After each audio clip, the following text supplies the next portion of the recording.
салом бинандагони гиромӣ, барномаи иттилоъоти ахборро мустақиман аз телевизиони Тоҷикистон манзури шумо мегардонем. Дар студия Мадина Назарова. моҳи июн дар шаҳри Душанбе баргузории саммити сарони давлатҳо ва ҳукуматҳои кишварҳои аъзои машварати ҳамкорӣ ва тадбирҳои боварӣ дар Осиё дар назар аст. дар робита ба баргузории ин ҳамоиши сатҳи баланд имрӯз дар шаҳри Душанбе ҷаласаи гурӯҳи махсуси корӣ ва кумитаи коршиносони кишварҳои аъзои машварати ҳамкорӣ ва тадбирҳои боварӣ дар Осиё таҳти раёсати ҷониби Тоҷикистон ба кори худ оғоз намуд. маълумоти бештар дар гузориши Абдуваҳоби Абдусаттор.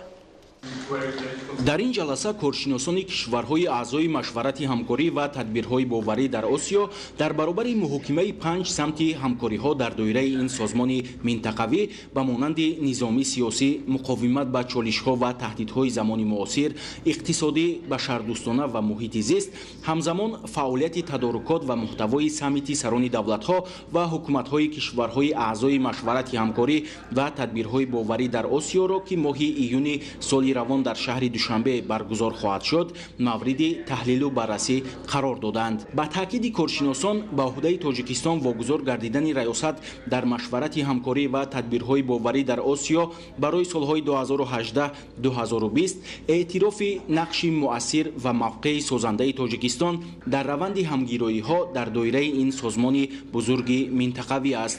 раёсати ҷумҳурии Тоҷикистон дар ин созмон ки 27 кишварро ҳамчун аъзо, 8 кишвар ва 5 созмони байналмилаливу минтақавиро ба ҳайси нозир муттаҳид мекунад, ҳадафи тақвияти ҳамбастагӣ байни давлатҳои иштирокдор ҷиҳати таҳкими тадбирҳои эътимод ва амният ва рушди ҳамкориҳои судманд дар минтақаро фаро мегирад.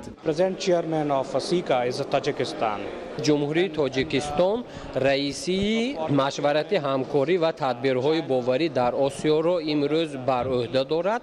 албатта ҷумҳурии Тоҷикистон ҳамчун раисикунандаи ташкилоти мазкур ниҳоят нақши бузургро мебозад. пеш аз ин кишварҳои ба монанди Чин, Туркия ва Қазоқистон раисикунандаи ташкилоти мазкур буданд. кишварҳои дар ин ташкилот шомил шудаанд ки иқтисодиёти гуногун доранд ва инчунин хусусиятҳои ниҳоят гуногун доранд. ҳадафи асосии ин созмони минтақавӣ пеш аз ҳама густариши ҳамкорӣ бо роҳи таҳкими муносиботи бисёрҷониба барои таъмини сулҳ, амният ва субот дар Осиё, мубориза бар зидди гардиши ғайриқонунии маводи мухаддир ва хариду фурӯши одамон, густариши ҳамкориҳои тиҷоративу иқтисодӣ бо мақсади рушд ва суботи Осиё, мубориза бар зидди терроризм дар ҳама шаклҳо ва зуҳуроти он, ҳамкорӣ дар ҳама масъалаҳои марбут ба ҳифзи муҳити зист, пешгирии паҳншавӣ ва мунтазам тараф намудани яроқи қатли ом, таҳияи тадбирҳои эътимодноки боварӣ дар ченаки башардӯстона, таҳкими эҳтироми мутақобила, якдигарфаҳмӣ ва таҳаммул дар муносибатҳои байни тамаддунҳо ба ҳисоб меравад.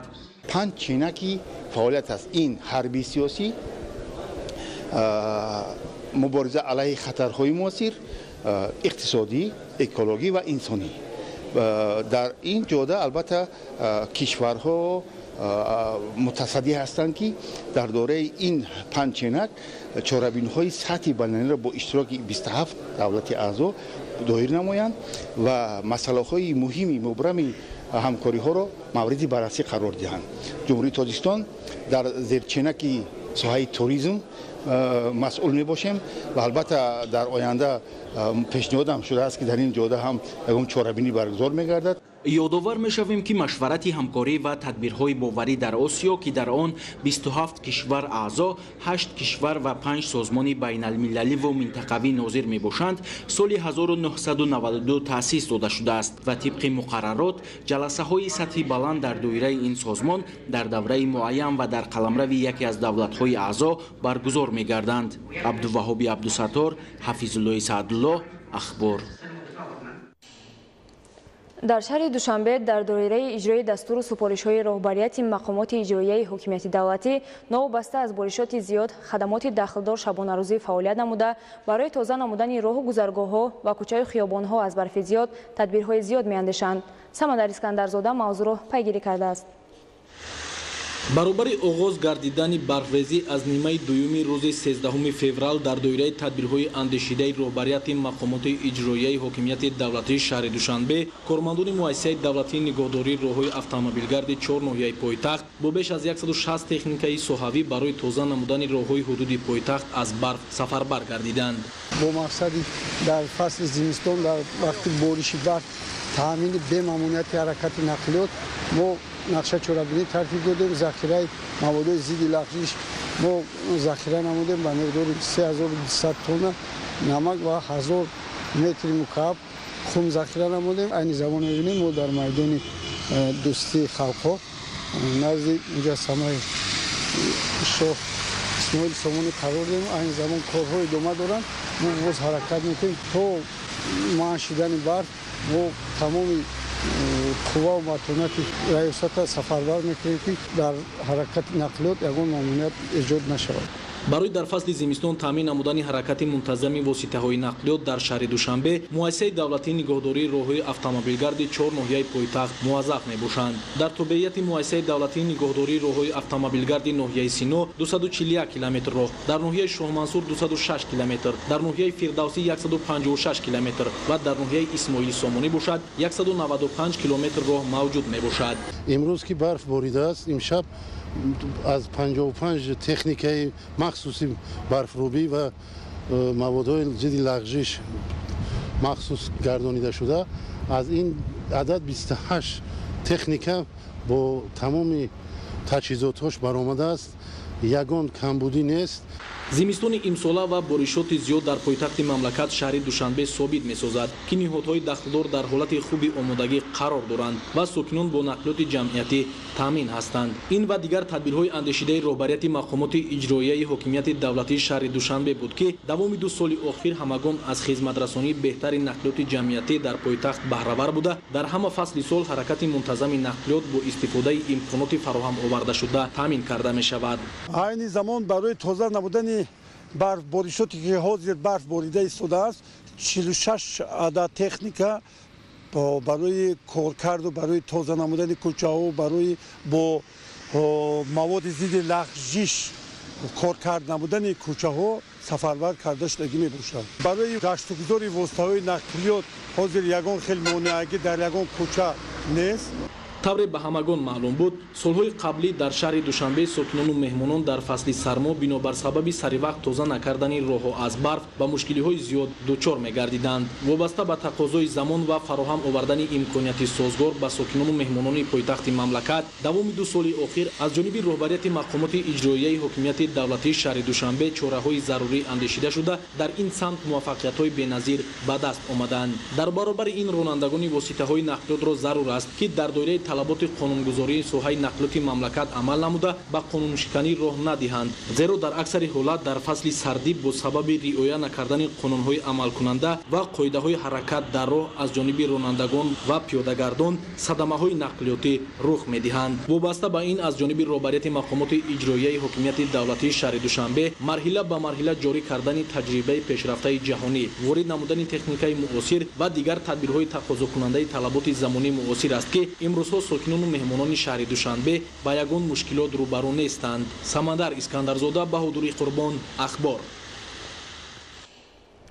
истифодаи сарфакорона ва саривақт пардохт намудани маблағи истифодаи барқ дар таъмини пайвастаи аҳолӣ ва иншооти хоҷагии халқ бо қувваи барқ нақши муҳим дорад, вале дар шаҳри бохтари вилояти Хатлон дар баробари аҳолӣ ҳамчунин 42 корхонаву муассисаҳои шаҳр аз шабакаҳои барқ қарздоранд.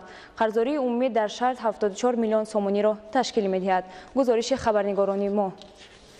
масъулин ва кормандони шабакаҳои барқии шаҳри бохтар ҷиҳати таъмини муштариёни худ дар фасли зимистон бо нерӯи барқ ва бартараф намудани камбудиву нуқсонҳои ҷойдошта дар самти истифода ва пардохти саривақтии ҳаққи истифодаи он гурӯҳҳои махсуси корӣ таъсис дода санҷиш ва корҳои фаҳмонидадиҳиро бештар менамоянд. дар рафти рейди навбатӣ мушоҳида ва ошкор карда шуд ки қисме аз муштариён дар шаҳри бохтар баробари напардохтани ҳаққи истифодаи нерӯи барқ ҳамчунин вайрон кардану хилофи қоидаҳо истифода бурдани нерӯи барқ ҳанӯз ҳам вуҷуд дорад.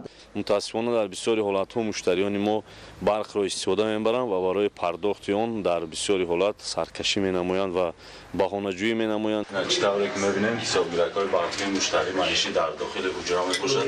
تمام یک عدد برق تجیک ندارد، استاندارد دولتی ندارد. حسابگیری که برقی از بالا سوراخ دارد. طبق اطلاع مسئولین بیش از 40 عدد تشکیلات و مؤسسه و کارخانه و اداره‌های اقتصادی و اجتماعی و سودا و خدمترسانی شهر بختر از حق استفاده نیروی برق در نزد شبکه‌های برقی قرضدار می‌باشند. این هم باشد اداره خواجگی راه‌های ماشینگرد به مبلغ 87000 سومانی، بیمارخانه مرکزی 80000 سومانی، مرکز سلامتی 81000 سومانی و به همین مانند قرضداری از حق استفاده نیروی برق روز از روز افزون می‌گردد که چنین حالت در سمت تامین فعالیت با نظام و رشد منبعی ساحه انرژتیک کشور تاثیر منفی می‌رساند. متاسفانه بعضی حالت‌های هستند که مرکزهای خدمترسانی بازار و یعنی که اون آشخانه و نانوای خانه هستند، یعنی مهمانخانه هستند که در سری وقت مبلغ برق را پرداخت نمی‌نمایند. قابل ذکر است که سال از سال تامین نیروی برق در همه شهر و نواحی کشور بهتر می‌گردد، ولی طبق سنجش و نتیجه فعالیت کارمندان ساحه باز هم هستند نفرانی که دیده و دانسته در پرداخت سری وقتی حق استفاده آن مانع‌ها ایجاد نموده، برخلاف قاعده و طلبات به طور پنهانی بیرون از حسابکنک‌های برقی به نفع خود نیروی برق را استفاده می‌نمایند که این حالت باعث تأسف و نگرانی می‌باشد. مسئولین و کارمندان شبکه‌های برقی شهر بختر طبق نقشه چاره‌بینی‌های خود من بعد نیز مقصد دارند که در سمت بلند برداشتن مدنیت استفاده بری نیروی برق میان ساکنان و مشتریان اقدام‌های لازمه را راه‌اندازی نمایند. تورعلی صاحب نظر، پرویز سفرов از شهر بختر برای برنامه اطلاعاتی اخبار.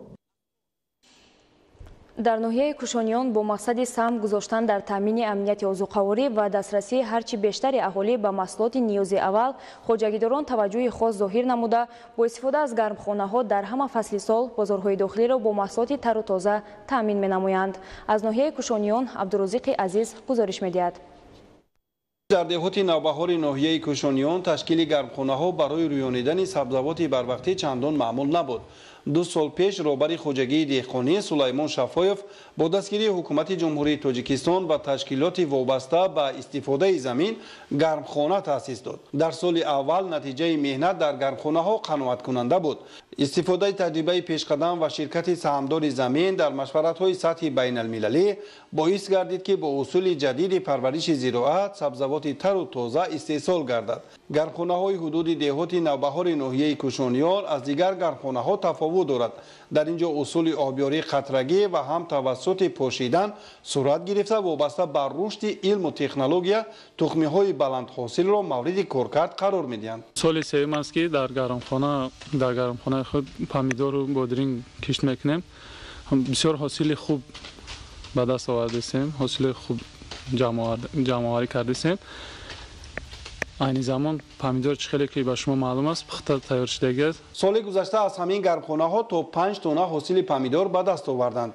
امسال الکی مراتبه دوم است که حاصل محصولات پخته رسیده است. بعد از جمع آوری کردن حاصل گرمخانه ها باز تکرارا با بوی کردن غذانوکی زمین کوچت نوبتی را پرورش میکنند. عین زمان در حدود دهات یگانه خوجگی که محصولات تر و تازه کشاورزی استحصال میکند همین خوجگی دانسته می شود. در اینجا استفاده ثمرناک زمین خوب به مشاهده رسید، چون این نظام کار از آن دلالت میکند که بر رشد ساحه افضلیتناک افزون نمودن حجم استحصال محصولات، غنی گردانیدن بازار استعمالی و تامین کردن اهالی با محصولات بروقتی مسئولیت جدی ظاهر کرده می شود.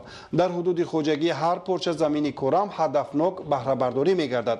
دهقانان در کار زمین و سهم خود قناعتمندند. مرحله به مرحله میخواهیم که در این زمین سبزوات های خوب در کاری رو مثال شنانده. مثال حاضر خیلی معلوم است این اولی بهار تیار میشه، با بعد از این با دیگر طرف دم شناندگی هستیم که دیو مرحله دا تیار میشه. در حدود دهات نوبهار ناحیه کوشانیان در برابر رشد کشاورزی همزمان به بخش صنعت خوراکواری هم توجه ظاهر میکنند. در نزد جمعیت دارای مسئولیت محدود بابای نور محمد کارخانه کارکرد شیر را فعال کردند که در تامین ساکنان محل با محصولات صفتناک خودی نقش ارزنده دارد. در اینجا اشیاء خام از فرمه شیری و مالی نزد کارخانه استفاده گردیده محصولات تیار то маркази вилояти Хатлон интиқол меёбад. 500 литр шира коргар мекунем. маҳсулоти моро ба ноҳияи кошониён ва шаҳри бохтар ба мағозаҳо тақсим мекунем.